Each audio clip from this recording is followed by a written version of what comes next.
Okay, so yeah, what's up? We're doing a video today, and I'm going to be going through Grimrail Depot and be explaining like the dungeon.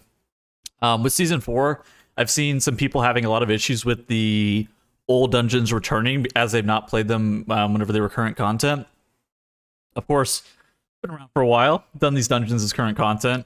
I'm going to probably be making guides for specifically this dungeon, Iron Docks, and both of the Karazhan since I played all of them, and I understand like a lot of the nuance of what's going on in the dungeons, and I feel like I can explain it pretty well. So today we're going to start with Grimrail Depot because it's just the first one that I have footage of. And we're going to talk about a lot of the pain points. We're going to talk about like the important parts of the dungeon.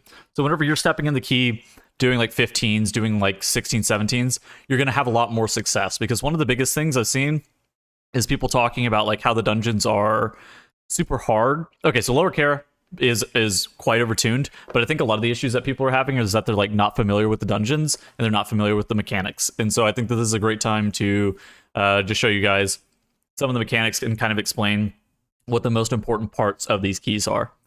So right off the rip, so there's only one important mob in this whole entire dungeon. It's the technician. Also, don't be like me.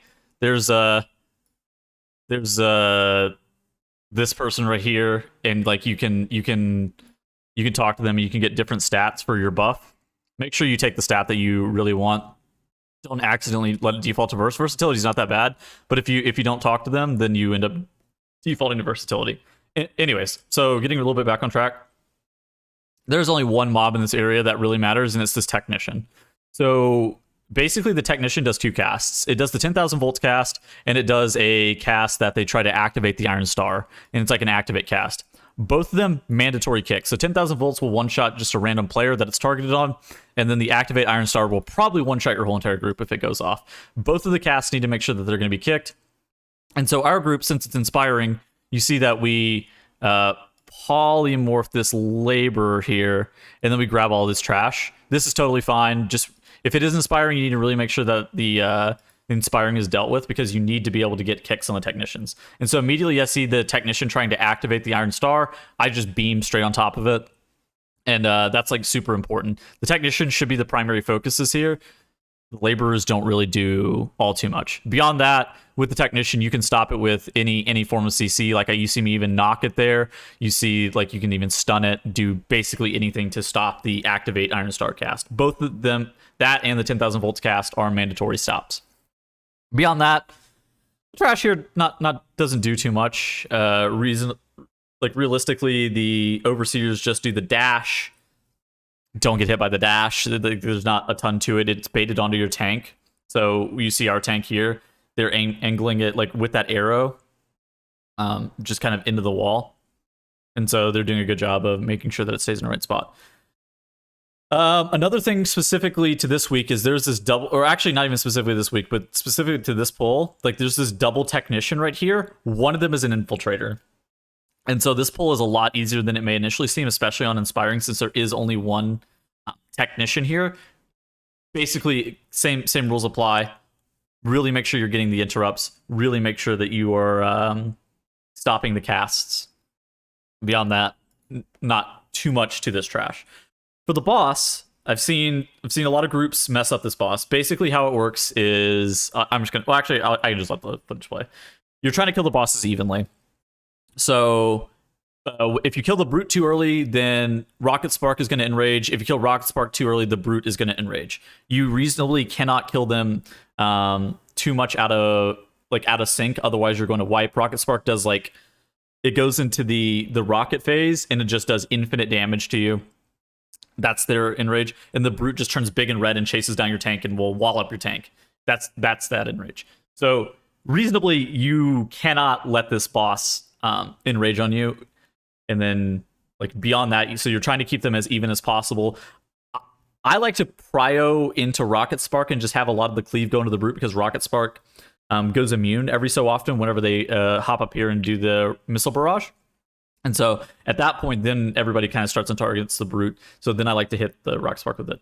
So one of the core mechanics on this boss, and something that I've seen messed up a lot, is this mad dash ability.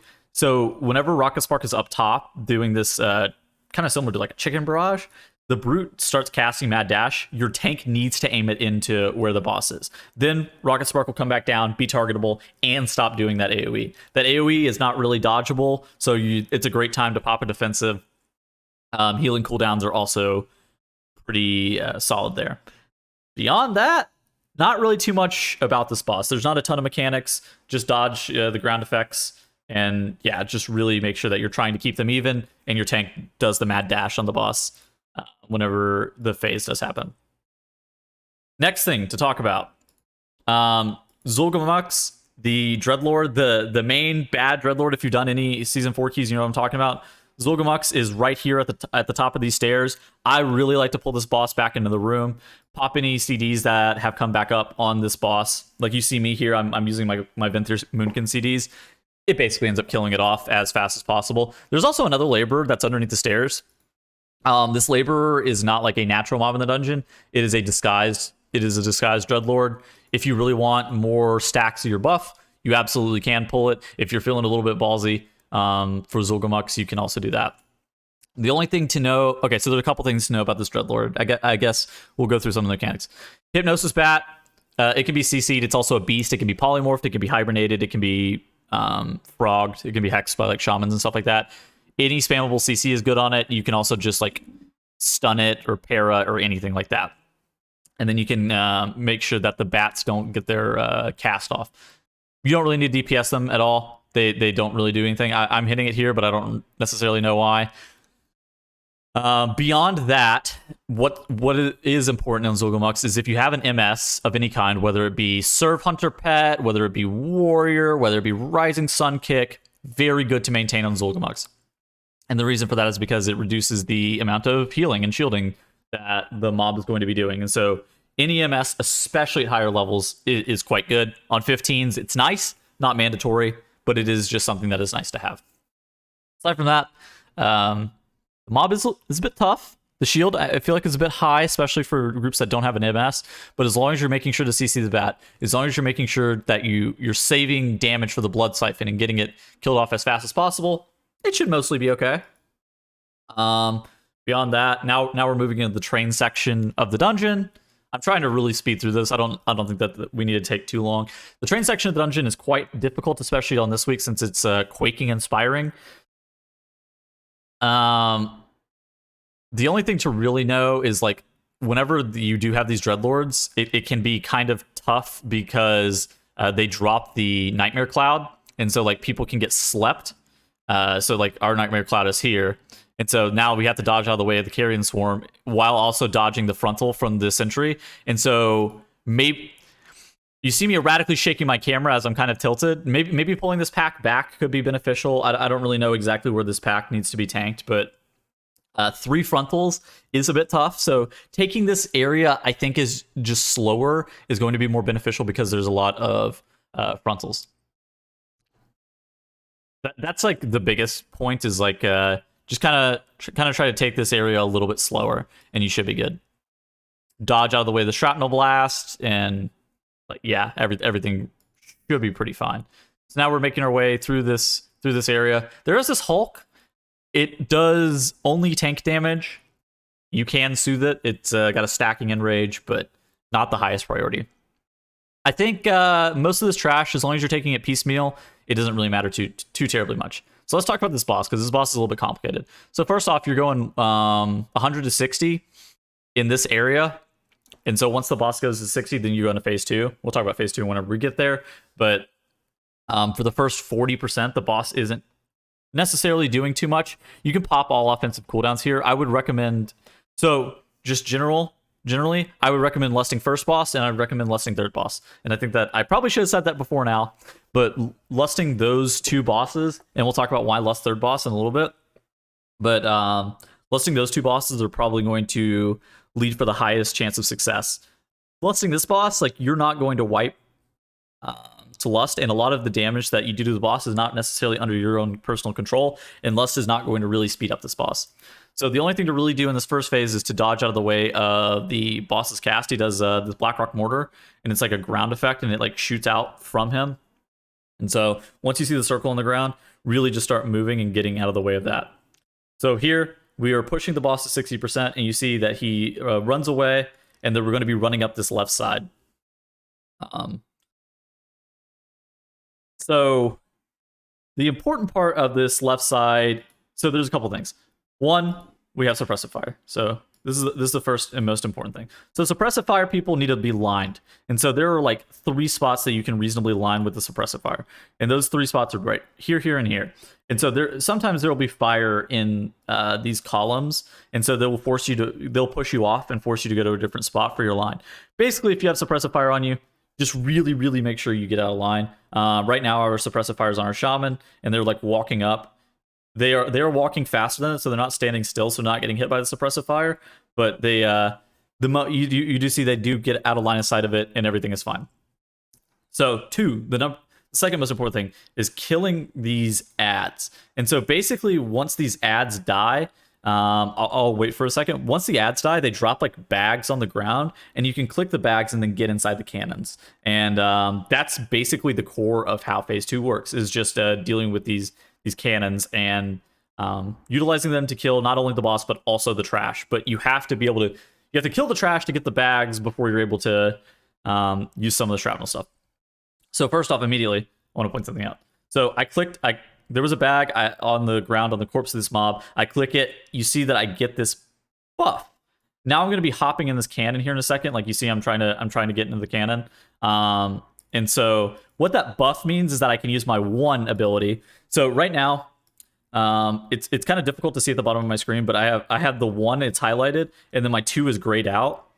So for those who don't know, the 1, kind of similar to the shrapnel blast that this gunner is doing. You're able to use the shrapnel blast on the cannon to like channel, and it does infinite damage. You see me on the damage meter, I'm already doing 16k DPS, and so like that does a insane amount of damage. And you also now see I have an extra action button. So some bags will give you these bombs, and you can pick those up and you can use your extra action button to throw the bombs on top of the mobs, and that also does a pretty substantial amount of damage. You see me continue to target the boss. I was looking for something in particular, and I didn't realize that I was looking for one specific mob at this point. I forgot that I absolutely had to have the bomber to get the honing missile. But you see me, I'm in the cannon, and I get targeted with Suppressive Fire. This is bad. So this is actually really bad for me. I should have gone somewhere else.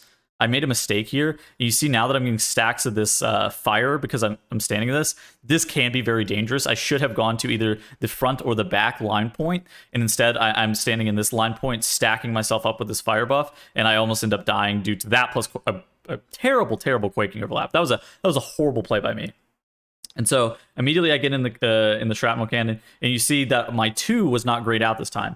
So there's 3 seconds left until I can use the honing missile, and then once I press it, the honing shell cast goes off, and you shoot it at the assault cannon, and it does 33% of its HP with the honing shell. Then I'm just utilizing the shrapnel blast to just be burning down these gunners and things, and I see that the Suppressive Fire is on me. I probably should get a weak ore for the Suppressive Fire. I think that's going to be something that I'm making for myself later.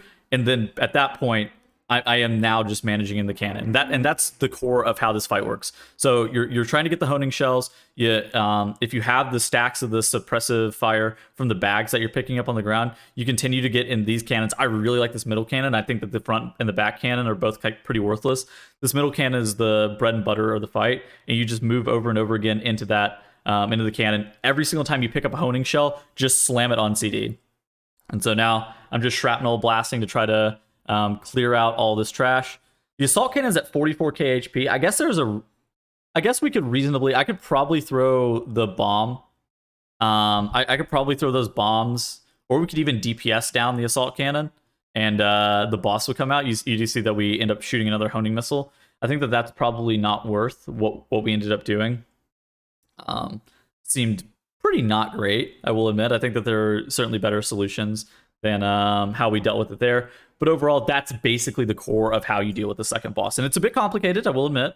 But understanding the nuance of the cannon, making sure that you're firing the honing missile, making sure that you're using the Suppressive Fire, making sure that every single time you get targeted with the Suppressive Fire, you get out of line of sight is important.